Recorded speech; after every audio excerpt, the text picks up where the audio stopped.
26 consecutive years. I mean, first of all, what is it that makes you come back every year? Just being part of London. It's been part of me.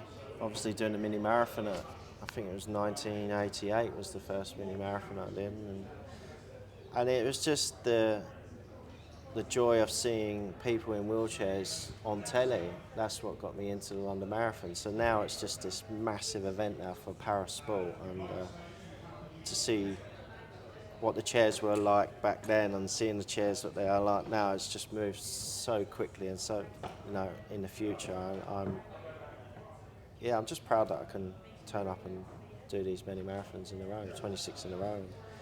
I just feel blessed that I've managed to keep going all them years. I think my first one was 2000, and I think I've been in the top three for the last. I think I've been out the top three for about 6 or 7. So it's a good record to have, really. A very good record, I mean. And ahead of Sunday itself, how are you feeling fitness-wise? How are you feeling? Are you feeling in form? Because we didn't see you at Boston because I think you said there was a bit of an illness there. Yeah, no, I was a bit ill over the winter, and I caught sort of everything that was going around. So, but yeah, I've had a few good months of really good training. Maybe the rest done me good, and I was pretty good in New York. I really raced well. It was probably one of my best races all year, and it was down to a sprint finish with Daniel Romanchuk. And I had a really great race, and it gave me a lot of confidence coming into this season.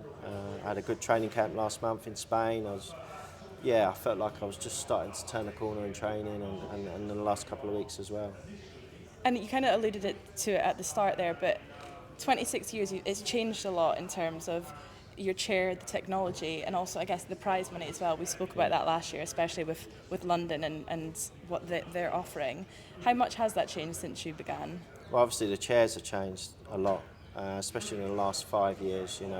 With Marcel coming out with a super chair made by Sauber and the Swiss team. So, and that was my aim to try and get one, and I managed to get one last year, and it made a massive difference to me in my career. And it gave me a lot of confidence, and it's great to get into this superb machine every day, and it's got low maintenance as well, and it's just a joy to be in every day, and I love training in it, I love racing in it. But it's changed a lot. My first racing chair was like a four-wheeler that was like a square box aluminium chair, and I think I did my second or third mini marathon in it. So my first mini marathon I did in an everyday chair that was a hospital day chair, so it wasn't nothing like we're in today. It's definitely changed over the years, and for the better. Mm-hmm. It's just improving the sport to me. Everyone's getting faster, and the technology is helping us with that. It's a bit like cycling. Mm-hmm. And you've also announced your retirement from international competitions and the Paralympic kind of scene there.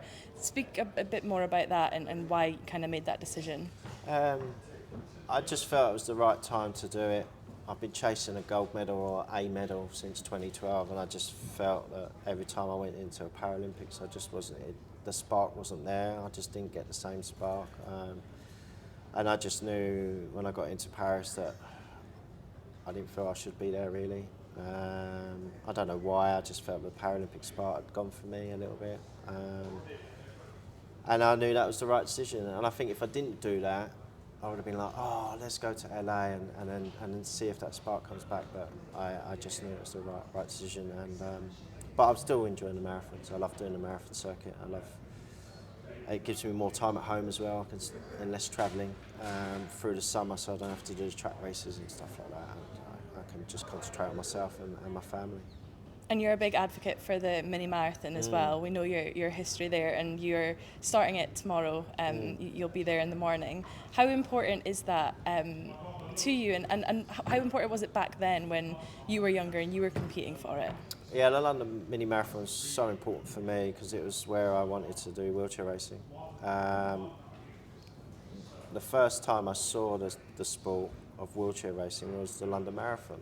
So it was the first time I used to see people in wheelchairs, and I said to my parents, that's what I want to do. And they said, well, you can't do a full marathon. And that's when we found out about the mini marathon through my school, and doing a time trial and doing that. So yeah, it's very important for the development of all athletes, not just disabled athletes. I think with young kids as well, it's great fun. It's great to be in a big crowd and racing in the biggest marathon in the world on the same day or the day before and finishing down that mile.